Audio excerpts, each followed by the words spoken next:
കഥകളുമായൊരു മുത്തശ്ശൻ, കാതോരത്തൊരു മുത്തശ്ശൻ, കഥകളുമായൊരു മുത്തശ്ശൻ.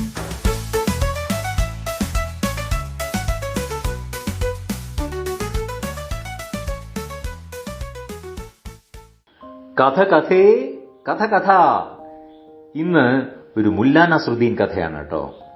ഒരിക്കല് ഒരാള് മുല്ല നസ്രുദ്ദീൻ ഒരു കോഴിയെ കൊടുത്തു.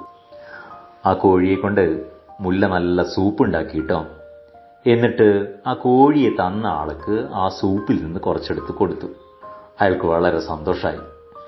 പിറ്റേ ദിവസം ഉച്ചയാകുമ്പോ അതാ ഒരാളിങ്ങനെ കേറി വരുന്നു മുല്ലയുടെ വീട്ടിലേക്ക്. എന്നിട്ട് വന്നയാള് പറഞ്ഞു, ഇന്നലെ നിങ്ങൾക്കൊരാൾ കോഴിയെ തന്നില്ലേ, അയാളുടെ ബന്ധുവാണ് ഞാനിട്ടോ എന്ന് പറഞ്ഞു. ഓ, എനിക്ക് സൗജന്യമായിട്ടൊരു കോഴിയെ തന്ന ആളുടെ ബന്ധുവല്ലേ, അപ്പൊ നല്ല രീതിയിൽ സൽക്കരിക്കണ്ടേ എന്നൊക്കെ കരുതി നല്ല വിഭവ സമൃദ്ധമായ സദ്യയൊക്കെ ഒരുക്കി അയാൾക്ക് കൊടുത്ത് അയാളെ സന്തോഷമായിട്ട് പറഞ്ഞയച്ചു.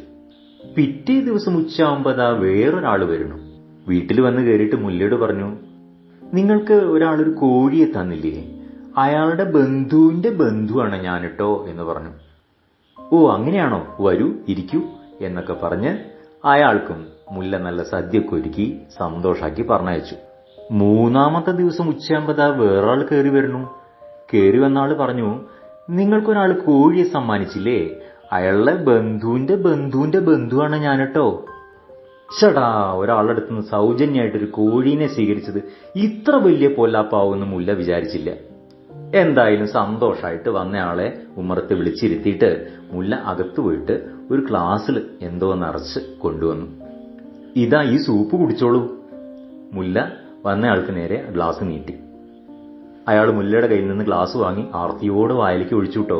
വായിലേക്ക് അങ്ങോട്ട് ഒഴിച്ചതും ഒരൊറ്റ തുപ്പ്. ഇതെന്ത് സൂപ്പാ, വെറും ചുടുവെള്ളം ഇതിലും സ്വാദുണ്ടായിരിക്കും. മുല്ല പറഞ്ഞു, ക്ഷമിക്കണട്ടോ, അന്ന് എനിക്കൊരാൾ കോഴിയെ തന്നില്ലേ, അതുകൊണ്ടുണ്ടാക്കിയ സൂപ്പിന്റെ സൂപ്പാണിത്, അതാണ് സ്വാദ് കുറയാൻ കാരണം ട്ടോ. എങ്ങനെയുണ്ട് മുല്ലയുടെ മറുപടി? പിന്നെ ആരും തന്നെ ആ കോഴിയെ കൊടുത്തതിന്റെ പേരില് മുല്ലേനെ ബുദ്ധിമുട്ടിച്ചിട്ടില്ല. കഥകളുമായി വീണ്ടും വരാം. Bye bye. കാതോരത്തൊരു മുത്തശ്ശൻ, കഥകളുമായൊരു മുത്തശ്ശൻ, കാതോരത്തൊരു മുത്തശ്ശൻ, കഥകളുമായൊരു മുത്തശ്ശൻ.